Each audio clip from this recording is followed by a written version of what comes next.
Всем привет! Сегодня среда, 30 октября у нас на календаре. Мы работаем, как всегда, очередь, полный гараж машин. У нас тут Infiniti FX37 на большом глобальном ТО. Замена прокладок клапана крышек, замена свечей, мойка, чистка дроссельных заслонок у нас здесь. Какие вон чистые дросселя. Также будет мойка впуска. Впуск тоже грязненький. В таких свечных колодцах полное масло.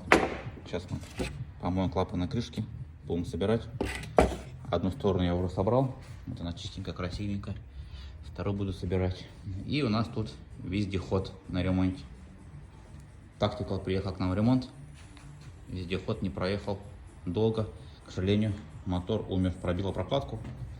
Сейчас в поисках прокладки. Заменим прокладку и поедет дальше вездеход покорять леса, луга и поля. Вот такой моторишка. Трехцилиндровый, прикольно маленький. Внутри состояние все как новое. Работаем.